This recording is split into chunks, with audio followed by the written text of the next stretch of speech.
Hello, welcome to the Sports Check.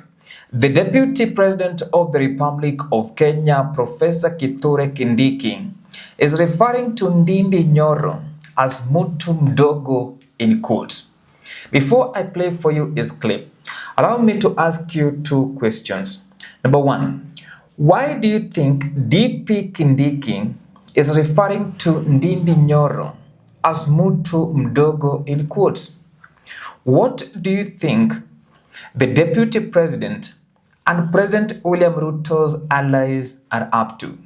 Please let me know what you think in the comments section. Let us listen to DP Kindiki speaking before I proceed. Before we go there, I want to ask the leader of the majority, because most of the things will require parliamentary support. Okay? Like the things we are doing Savo, kuna mambo hapo ya bunge. Number two, many of the issues we want to do for Taita Taveta require budget. Sindio? So mwenye kusukuma hiyo maneno ni kiongozi wa wengi. Rais akishamaliza na maneno yake, mzigo inawekelewa huyo mtu. Wachana hata na chairman ya budget. Huyo chairman ni mtu mdogo, ni kama assistant chief na county commissioner.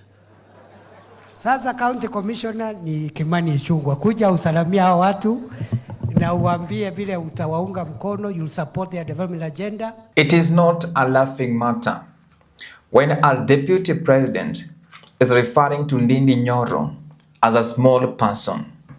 Now, before we proceed, in case this is your first time, kindly support us by subscribing and turning on the notifications bell. Who is Ndindi Nyoro? Ndindi Nyoro is a member of parliament representing the people of Kiharu constituency. He is also the chairman of Budget and Appropriations Committee in the National Assembly. He has got a responsibility to oversee the following functions of the Budget and Appropriations Committee. Now, the Budget and Appropriations Committee is established pursuant to the provisions of SO number 207. It consists of a chairperson and not more than 50 other members. The functions of the committee shall be two. Number one, investigate, inquire into, and report on all matters related to coordination, control, and monitoring of the national budget. To discuss and review the estimates and make recommendations to the House. Examine the budget policy statement presented to the House. Examine bills related to the national budget, including appropriations bills, and evaluate tax estimates, economic and budgetary policies, and programs with the direct budget outlays. The Budget Committee constituted by the House immediately following the general election shall serve for a period of 3 calendar years, and that constituted thereafter shall serve for the remainder of the parliamentary term. 17 members of the Budget Committee shall constitute a quorum. Now, this is now the most important part of this particular statement.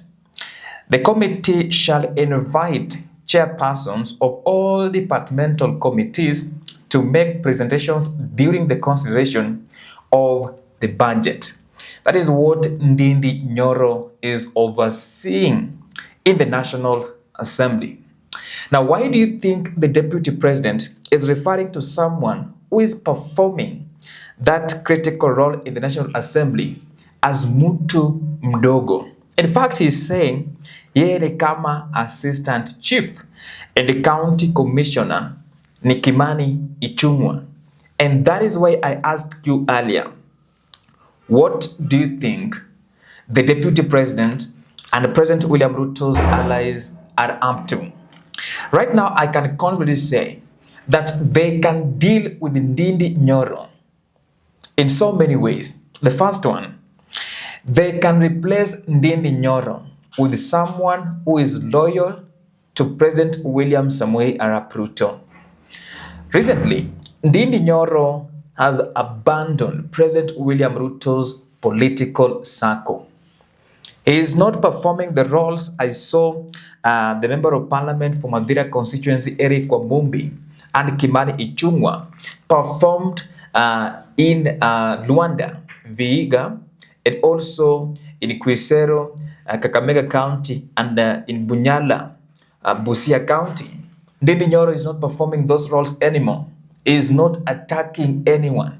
I remember on 2nd of January 2024, he attacked Uhuru Kenyatta in front of President William Samoei Arap Ruto, and everybody were cheering at that particular time. But right now, he is not performing those roles anymore.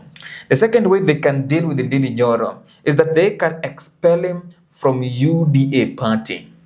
And I strongly believe that UDA party has become unpopular in Mount Kenya region. So even if they expel Ndindi Nyoro from UDA party because they see him as someone who is not loyal, there's no way you can refer to someone mtu mdogo if you're not planning anything against that person in future.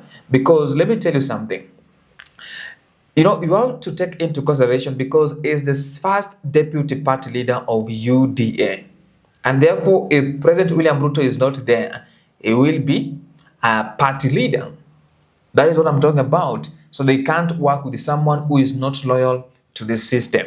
Then lastly, they can expel him from President William Ruto's political circle. However, Ndindi Nyoro can fight back in so many ways. But I'm going to highlight only 3 ways. Number 1, Ndindi Nyoro can decide to leave UDA party alone because it is unpopular in Mount Kenya region. I doubt if anyone who is associated with the UDA will be re-elected in 2027. It can also leave President William Ruto's political circle because definitely they will expel him. And lastly, it can leave UDA party positions if it was part of any position within UDA party. Now that is just my opinion. In case you have any contrary opinion, feel free to share in the comment section and I will be replying to your feedback. I promised at the end of my videos to carry out civic education. This is what you need to do.